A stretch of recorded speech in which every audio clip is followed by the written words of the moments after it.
I did not know that the Navy SEALs played a major role in the land war in Iraq.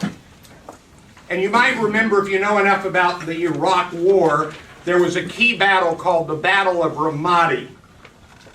And it turns out that as we sent troops out to advance into the city and take over territory, the first wave of each advance was done by the Navy SEALs. And the two leaders of the group that was most influential during this time were Jocko Willink, I don't know if I'm saying his last name correctly, and Leif Babin. So let me help you understand. They would go out, they would put snipers on rooftops, they would protect their own troops, and they would pick out the enemy, and they are very clear who the enemy was in this book. And so there's an amazing story in the book about Jocko Willink, who was the officer above a key sniper named Chris Kyle. So Chris Kyle is on a rooftop with his gun pointed at a building across the way, at a window in the building, and Jocko Willink is behind him on the ground where nobody can see him from above, on a communication device, talking to headquarters. And the order has been given, shoot the guy in the window. And Chris Kyle says to Jocko, I don't feel we've got this right. And so Jocko said to headquarters, we're not shooting. And headquarters said, shoot. And Chris Kyle said to Jocko, I don't think we got this right. And Jocko said, no, we are not shooting. They use shorter language for that. But that's what they said. And finally, after multiple back and forth, they re-looked at the map. And you have to understand, the buildings didn't have address numbers on the front. The guy he was about to shoot was a friendly. And so Jocko Willink trusted the uncertainty of Chris Kyle and ended up saving the life of one of their own.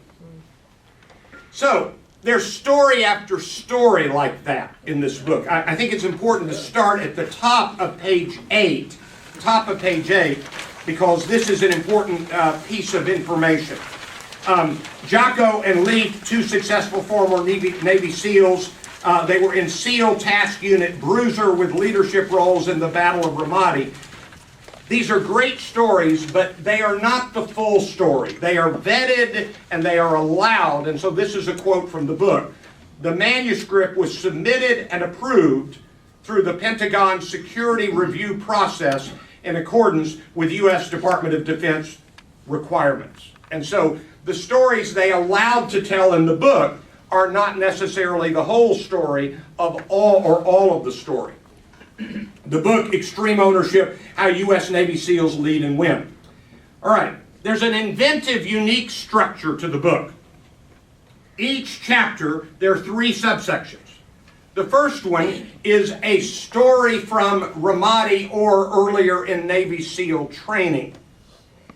And then you've got the second subsection that develops the leadership principle, and the third demonstrates the principle's application to the business world. And these two gentlemen now have a consulting company. They're no longer in the military, and they're consulting with companies. And my guess is they're very good at it.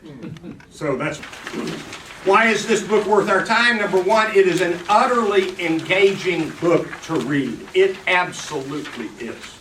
Number two, it captures the absolute necessity of putting the success. What is success? The successful accomplishment of the mission at hand. The absolute necessity of putting the success of the team above all else. Number three, it reminds us that getting the basics right in the business environment requires making and sticking by the tough calls, and most of these tough calls involve people decision calls. That's why this book is worth reading. Page 9, for some lessons and takeaways. Number one, mission, which in this book is described as commander's intent and effectiveness. That's key. Number 8, prioritize and execute. But remember the danger of improvement overload. You can only do one thing at a time. Let me end with this. I've got a good friend that once a year I give him a Christmas gift. He's a very dear friend, and I give him 2 books. Every year, one of the books is the best sports writing of 2015. This is about the 7th year I've given it. I delivered it yesterday. The other one is the best business book that I think I've read for the year. He runs a business. Yesterday, I gave him a copy of Extreme Ownership. The best book I've read this year. Hope you found this useful. Thank you very much.